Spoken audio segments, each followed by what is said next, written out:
नमस्कार बच्चों, साधना चैनल में आप सबका स्वागत है। बच्चों, आज हम हिंदी व्याकरण के अंतर्गत वाच्य विषय को स्पष्ट कर रहे हैं। बच्चों, यह विषय आपके लिए एकदम नया भी है और थोड़ा सा अलग हटकर भी है, लेकिन अगर आप ध्यान पूर्वक इसको समझेंगे तो इतनी सरल ट्रिक के साथ मैं आज इसे समझाने के लिए जा रही हूं कि शायद जीवन में आप कभी उसे नहीं भूल पाएंगे। और किसी भी तरह का प्रश्न आपकी परीक्षा में पूछा जाए, आप आसानी से उसे सॉल्व कर सकते हैं। लेकिन इसे ध्यान से सुनने और समझने की जरूरत है और अंत तक इसे पूरा सुनना, तभी आप इसे अच्छी प्रकार से समझ सकते हैं। यदि आप इसमें बीच बीच में से सुनेंगे, थोड़ा सा पार्ट सुना, तब उससे आपको बिल्कुल भी स्पष्ट नहीं होगा। शुरू से लेकर अंत तक पूरा आप इसे ध्यान से सुनेंगे तो सरल ट्रिक के साथ आज मैं इसे स्पष्ट करने के लिए जा रही हूं। सबसे पहले हमें ये जानना है कि वाच्य क्या है, जिन्हें इंग्लिश में आप कहते हो वॉइस। इंग्लिश में भी आप इसे पढ़ चुके होंगे, आज हम इसे हिंदी में पढ़ने जा रहे हैं। वाच्य शब्द बच्चों संस्कृत की वच धातु से बना है, जिसका अर्थ होता है कहने योग्य या बोलने का विषय।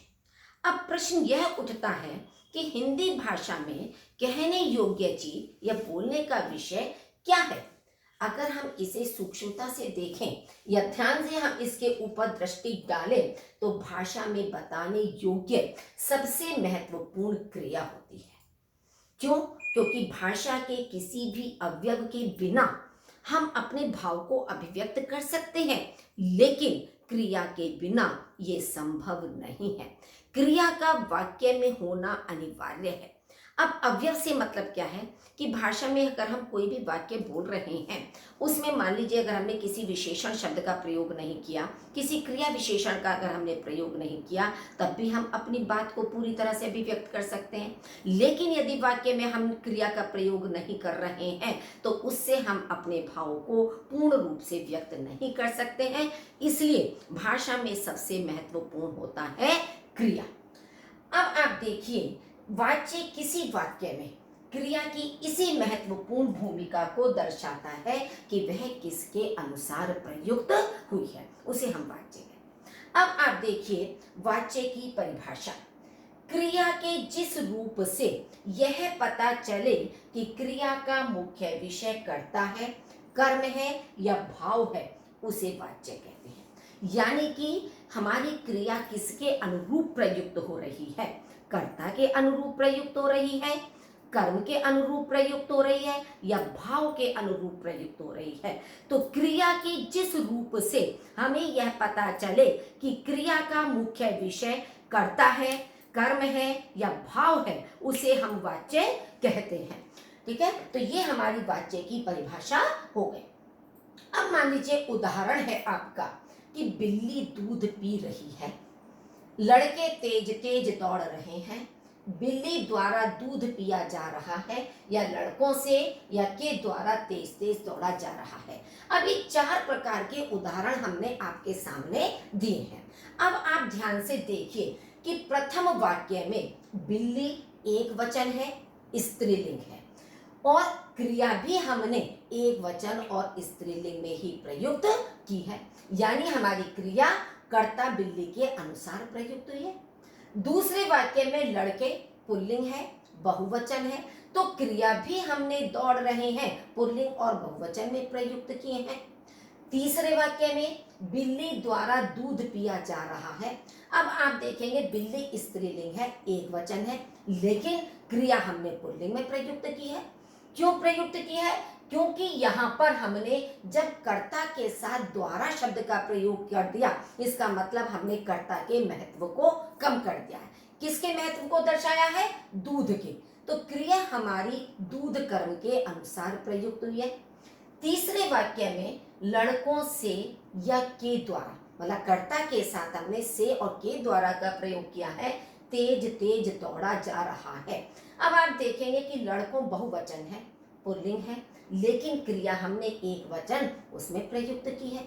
क्यों? क्योंकि इसमें हमारा कोई कर्म भी नहीं है। जब हमारे इसमें कोई कर्म नहीं है तो हमने भाव के अनुसार क्रिया का प्रयोग किया है।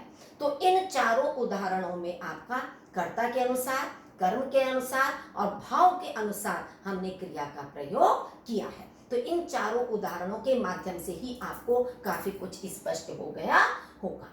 अब आप देखिए कि वाच्य के भेद, वाच्य के कितने भेद होते हैं? वाच्य के 3 भेद होते हैं, कर्तृवाच्य, कर्मवाच्य और भाववाच्य। ये 3 प्रकार के भेद आपके हैं। कर्तृवाच्य, कर्तृवाच्य में कर्तृ शब्द से ही आपको स्पष्ट हो रहा होगा, यानी कि कर्ता। तो जिन वाक्यों में कर्ता की प्रधानता हो, अर्थात जिनमें कर्ता के अनुसार क्रिया का प्रयोग किया जाता है, वाक्यों के उस रूप को हम कर्तृवाच्य कहते हैं। इसमें कर्ता के लिंग, वचन तथा पुरुष के अनुसार ही क्रिया के लिंग, वचन तथा पुरुष का प्रयोग होता है। यानी कि जिन वाक्यों में कर्ता की प्रधानता होती है और कर्ता जिस वचन का, जिस लिंग का और जिस पुरुष का होता है, क्रिया भी उसी लिंग, वचन और पुरुष की जहां प्रयुक्त होती है, उन वाक्यों को हम कर्तृवाच्य कहते हैं। जैसे अब इसके उदाहरण आप देखिए, माँ खाना बनाती है, बच्चा रोता है, मोहन चित्र बनाता है, धोबी कपड़े धोता है। ये 4 उदाहरण आपके सामने हैं। प्रथम में आप देखिए, माँ स्त्रीलिंग है, एक वचन है, तो बनाती है क्रिया भी हमने एक वचन और स्त्रीलिंग में ही प्रयुक्त की है। दूसरे में बच्चा रोता है, बच्चा पुल्लिंग है, एक वचन है, तो क्रिया का प्रयोग भी हमने एक वचन और पुल्लिंग में किया है। अब इन दोनों में आपने देखा, खाना इसमें सकर्मक क्रिया है, कर्म दिया हुआ है, जबकि दूसरे वाक्य में हमारा कर्म नहीं दिया हुआ है। यानी कि कर्तृवाच्य के वाक्यों में कर्म हो भी सकता है और बिना कर्म के भी वाच्य हो सकता है। मोहन चित्र बनाता है, यहाँ पर फिर आप देखिए, बनाता है क्रिया मोहन के अनुसार प्रयुक्त हुई है, मोहन एक वचन पुल्लिंग है। धोबी कपड़े धोता है, धोबी पुल्लिंग एक वचन है, धोता है भी पुल्लिंग एक वचन है। अब आप देखिए, अगर हम इसके स्थान पर, मोहन के स्थान पर हम सीता काटें, तो हम सीता चित्र बनाता है तो नहीं करेंगे, हमारा सीता स्त्रीलिंग हो गया, तो इसका मतलब है हम क्रिया भी स्त्रीलिंग करेंगे, सीता चित्र बनाती है। ऐसे धोबी के स्थान पर यदि हम धोबिन शब्द का प्रयोग करते हैं, तो धोबिन कपड़े धोती है, तो हमारे धोबिन स्त्रीलिंग के अनुसार धोती है क्रिया भी परिवर्तित हो जाएगी। ठीक है, तो इसका मतलब आपको क्या है, इन वाक्यों में माँ, बच्चा, धोबी, मोहन ये सब करता है और इनकी क्रियाएं क्रमशः बनाती है, रोता है, धोता है या बनाता है, उन्हीं के अनुरूप प्रयुक्त हुई है। अब इसमें आप जो ध्यान देने योग्य बातें हैं कि जिनको यदि हम अपने ध्यान में रखें तो कभी हम गलती ना कर सकें, क्या है इसमें? कर्तृवाच्य में क्रिया सकर्मक या अकर्मक कोई भी हो सकती है। जैसे कि हमने प्रथम और द्वितीय वाक्य में आपको बताया था कि माँ खाना बनाती है, खाना वहां पर आपका कर्म था, बच्चा रोता है, उसमें कोई कर्म नहीं दिया हुआ था, तो इसका मतलब कर्तृवाच्य में हमारी क्रिया अकर्मक और सकर्मक कोई भी हो सकती है। दूसरा आप देखिए, कर्तृवाच्य में कर्ता कारक होता है, जैसे कि कर्तृ शब्द से ही हमें स्पष्ट हो रहा है कि कर्ता कारक होता है हमारा। परसक रहित कर्ता में क्रिया कर्ता के लिंग और वचन के अनुसार चलती है। अब देखिए, परसक, जबकि हमारा कर्ता कारक का जो चिन्ह है, परसर्ग है, वो ने होता है, लेकिन ने हो भी सकता है और ने नहीं भी लग सकता है। क्यों? क्योंकि भूतकाल में हमारा ने लगता है, मोहन ने चित्र बनाया, तब तो आपने ने परसर्ग का प्रयोग किया, तो है तो ये कर्तृवाच्य, क्योंकि मोहन ने चित्र बनाया। लेकिन अगर कहीं ने नहीं है, मोहन चित्र बनाता है, वहां हमने ने परसर्ग का प्रयोग नहीं किया है, तो इसलिए इसमें परसर्ग रहित कर्ता में भी क्रिया कर्ता के लिंग और वचन के अनुसार ही प्रयुक्त होगी। ने परसर्ग कर्ता कारक का होता है, इसलिए कर्ता कारक वाले वाक्य क्रिया और कर्म के अनुसार बदलने पर भी कर्तृवाच्य के होते हैं। अब देखिए एक उदाहरण आपको फिर बताया है, पिताजी ने बच्चों को मिठाई बांटी। अब पिताजी पुल्लिंग शब्द है, मिठाई जबकि स्त्रीलिंग शब्द है, तो मिठाई बांटी यहाँ पर वो किस लिए, क्योंकि इसमें हमने भूतकाल में बनाया है। पिताजी के साथ हमने ने परसर्ग का प्रयोग किया है, तो ने परसर्ग का प्रयोग करने पर क्रिया हमारी कर्म के अनुसार लगभग आ जाती है, लेकिन इसको हम कर्मवाच्य नहीं कहेंगे, अपितु यह हमारा कर्तृवाच्य ही रहेगा। दूसरा आपका है कर्मवाच्य।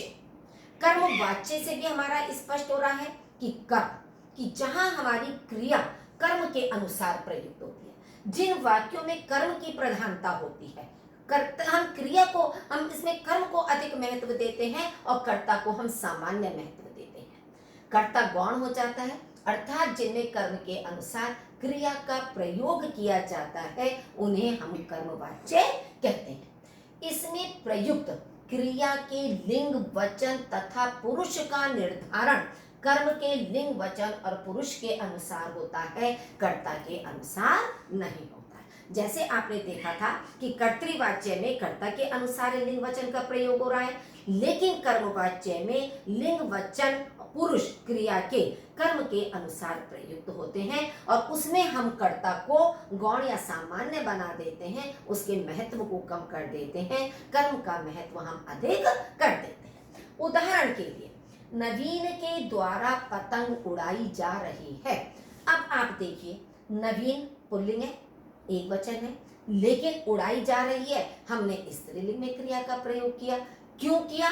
क्योंकि पतंग, पतंग हमारा स्त्रीलिंग शब्द है, पतंग हमारा कर्म है, तो यहाँ पर हमने कर्म के अनुसार क्रिया का प्रयोग किया है। और कर्मवाच्य के वाक्यों में कर्ता के साथ से या के द्वारा का प्रयोग किया जाता है, यानी से और के द्वारा का प्रयोग करके हम उसके महत्व को कम कर देते हैं। दूसरा देखिए, सोनाली के द्वारा पत्र लिखा गया। अब सोनाली हमारा स्त्रीलिंग है, एक वचन है, लेकिन क्रिया हमारी पुल्लिंग में प्रयुक्त हुई है। क्यों? क्योंकि पत्र जो कर्म है हमारा वो पुल्लिंग शब्द है, तो पत्र के अनुसार हमने क्रिया का प्रयोग किया कि पत्र लिखा गया। गीता द्वारा दीपावली पर मिठाइयां बांटी गई। गीता स्त्रीलिंग शब्द है, यहाँ भी हमने द्वारा का शब्द प्रयोग किया। हम द्वारा के स्थान पर से भी प्रयोग कर सकते थे कि गीता से दीपावली पर मिठाइयां बांटी गई। हम दोनों में से कोई भी शब्द यूज कर सकते हैं, चाहे से या चाहे के द्वारा। अब मिठाइयां बहुवचन है, स्त्रीलिंग है, तो बांटी गई ये भी हमारा स्त्रीलिंग और बहुवचन में ही प्रयुक्त होगा, तो इसका मतलब कर्मवाच्य में हमारी कर्म की प्रधानता है। अब आप देखिए विशेष, इसमें कर्मवाच्य में कर्ता के महत्व को कम करने के लिए से, द्वारा, के द्वारा परसर्ग का प्रयोग किया जाता है। जैसा मैं अभी आपको बार बार बता रही थी कि कर्मवाच्य में हम कर्ता के महत्व को कम कर देते हैं और कर्म को अधिक महत्व देते हैं, तो कर्ता के महत्व को कम करने के लिए ही हम से, द्वारा या के द्वारा का प्रयोग करते हैं। दूसरी बात, कर्मवाच्य केवल सकर्मक क्रिया से बनता है क्योंकि ये कर्म प्रधान है। ये विशेष ध्यान देने की जरूरत है बच्चों कि ये अकर्मक क्रिया में कभी भी आपका कर्मवाच्य नहीं होता है। क्यों? क्योंकि इसमें जब कर्म की प्रधानता है तो वाक्य में कर्म का होना अनिवार्य है, तो इसलिए जितने भी कर्मवाच्य है वो सकर्मक क्रिया से ही बनते हैं क्योंकि इसमें कर्म की प्रधानता है। कर्मवाच्य में वाक्य सकारात्मक और नकारात्मक दोनों प्रकार के हो सकते हैं। मतलब ये जरूरी नहीं है कि आपके केवल सकारात्मक हो, अफर्मेटिव हो, नकारात्मक ही हो, केवल निगेटिव हो, ऐसा नहीं। दोनों प्रकार के वाक्य हमारे इसके अंतर्गत आ सकते हैं। जैसे मान लीजिए, मेरे द्वारा गृह कार्य किया गया है, तो ये आपका सकारात्मक हो गया, यानी कि मैंने गृह कार्य कर लिया, मेरे द्वारा गृह कार्य पूरा हो चुका है, तो ये आपका सकारात्मक हो गया। मुझसे गृह कार्य नहीं किया गया या मेरे द्वारा गृह कार्य नहीं किया गया, ये आपका नकारात्मक, निषेधात्मक हो गया। तो कर्मवाच्य के वाक्य हमारे सकारात्मक और नकारात्मक दोनों ही रूपों में बन सकते हैं। तीसरा है आपका भाववाच्य। अब भाव शब्द से भी आपको स्पष्ट हो रहा है कि जहां क्रियापद पर कर्ता और कर्म के लिंग और वचन का कोई प्रभाव नहीं पड़ता है। ना तो कर्ता के अनुसार क्रिया प्रयुक्त होती है और ना ही कर्म के अनुसार। तो इसलिए कर्ता और कर्म के लिंग वचन पुरुष का क्रिया पर कोई भी प्रभाव नहीं पड़ता है, बल्कि क्रिया भाव के अनुसार प्रयुक्त होती है, उसे हम भाववाच्य कहते हैं। कि जहां हमारी क्रिया ना तो कर्ता के अनुसार प्रयुक्त हो रही है, ना ही हमारी कर्म के अनुसार प्रयुक्त हो रही है, बल्कि जहां हमारी क्रिया भाव के अनुसार प्रयुक्त होती है, वहां हमारा भाववाच्य होता है। उदाहरण के लिए आप देखिए, माता जी से चला नहीं जाता। अब माता जी स्त्रीलिंग शब्द है, एक वचन है। अब चला नहीं जाता, ये हमने पुल्लिंग में एक वचन में प्रयोग किया है। क्यों? क्योंकि इसमें हमारा कर्म तो कोई है ही नहीं। अब मान लीजिए हमारा कर्ता भी है, तो तब भी हमने कर्ता के अनुसार क्रिया का प्रयोग नहीं किया, इसे हमने पुल्लिंग में एक वचन में प्रयोग किया है। अब इसमें भाव हमारा कोई भी हो सकता है। भाव के अनुसार क्यों किया है? भाई माता जी से क्यों नहीं चला जाता? हो सकता है थकान उनको हो, थकान के कारण नहीं चल सकती। हो सकता है उनके घुटनों में पैरों में दर्द हो, जिसके कारण वे नहीं चल सकती। हो सकता है उनका चलने की इच्छा ना हो, इसलिए वे नहीं चल सकती। तो ये मन के भाव हैं। ये जैसे फीलिंग्स हम जिनको कहते हैं, कि मन से हम जिन चीजों की अनुभूति करते हैं, जिसको हम अनुभव करते हैं, उसी के आधार पर हम क्रिया का प्रयोग करते हैं। तो इसलिए चला नहीं जाता आपका भाववाचक क्रिया है।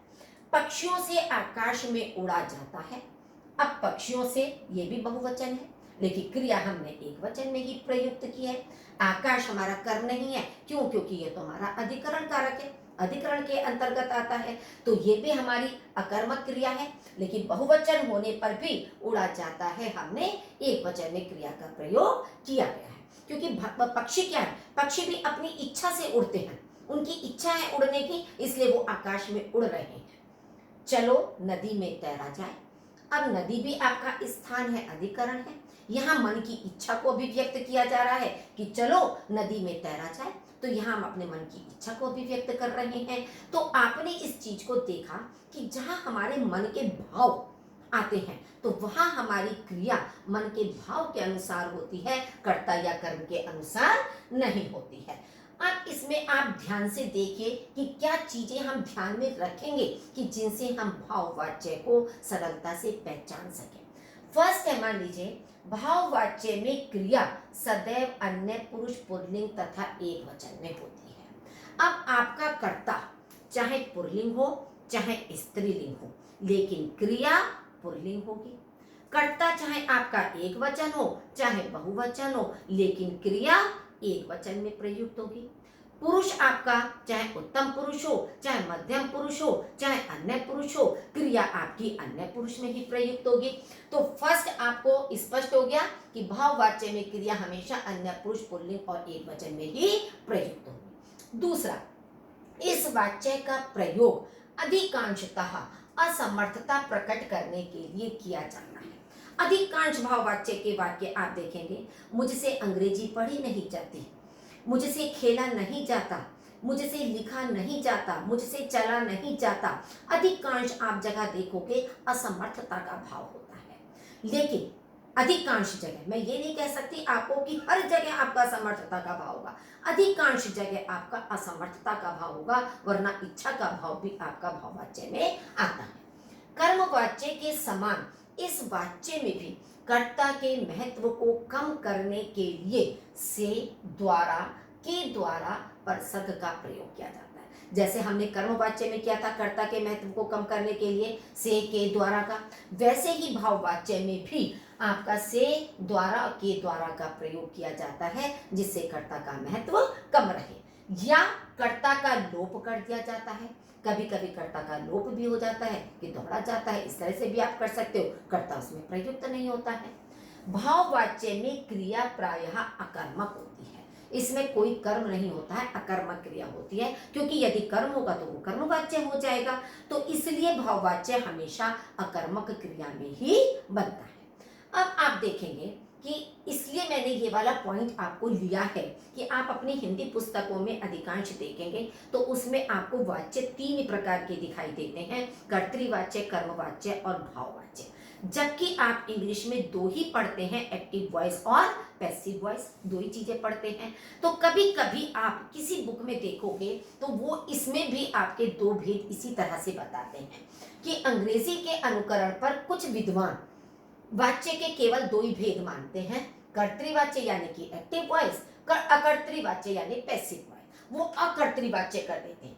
इस विभाजन का यदि हम आधार देखें तो केवल कर्ता को बनाया जाता है कि जिस वाक्य में कर्ता की प्रधानता होती है वो तो कर्तृवाच्य हो गया, जैसे हमने ऊपर भी आपको स्पष्ट किया था, और जिसमें कर्ता की प्रधानता नहीं होती वह अकर्तृवाच्य कहलाता है, यानी कि कर्ता से रहित है। अब यहाँ पर उन्होंने जो आपके शेष दो भेद हैं, कर्मवाच्य और भाववाच्य, वो उन्होंने अकर्तृवाच्य के अंतर्गत लिए हैं कि अकर्तृवाच्य के दो भेद किए जाते हैं, कर्मवाच्य और भाववाच्य, यानी कि अकर्तृवाच्य में आपके दोनों भेद आ जाते हैं। ये मैंने आपको स्पष्ट इसलिए किया है कि कभी कभी मान लीजिए परीक्षा में आपका प्रश्न इस तरह से आ जाता है कि कर्तृवाच्य भी आपका दिया है, अकर्तृवाच्य आपका दिया है, भाववाच्य दे दिया, या फोर्थ ऑप्शन आपका दे दिया, इनमें से कोई भी नहीं। और सपोज मान लीजिए वो आपका उदाहरण कर्मवाच्य का है और कर्मवाच्य का कोई भी आपको ऑप्शन उसमें नहीं दिया गया है, तो ऐसी स्थिति में आप क्या करेंगे, वहां आप उसको अकर्तृवाच्य कर सकते हैं। क्यों? क्योंकि अकर्तृवाच्य में आपका कर्म और भाव दोनों आ गए। तो इसलिए मैंने अलग से आपको इस अंग्रेजी के आधार पर भी समझाया है, क्योंकि जो परीक्षक होता है, जो एग्जामिनर होता है, जो पेपर को सेट करता है, कौन किस तरह से कर रहा है, कैसे कर रहा है, हमें पता नहीं होता है। इसलिए हमें तो A to Z पूरी जानकारी होनी चाहिए, पूरा ज्ञान हमारा होना चाहिए कि किसी भी रूप में प्रश्न पूछा जाए हम उसको सॉल्व कर सकें, ये हमारा होता है। इसलिए बच्चों, आज मैंने इतनी सरल ट्रिक के साथ आपको इसे स्पष्ट किया कि उम्मीद करती हूँ आपको स्पष्ट हो गया होगा अच्छी तरह से, यदि आपने इसको ध्यान से सुना होगा। और इसके जितने भी पॉइंट्स, जितनी भी विशेष करके मैंने चीज़ें आपको बताई हैं, यदि उन विशेष वाले पॉइंट्स को भी आप ध्यान से फिर पढ़ लेंगे, समझ लेंगे, तो आप इसे जिंदगी में कभी नहीं भूल सकते, हमेशा आपको याद बना रहेगा।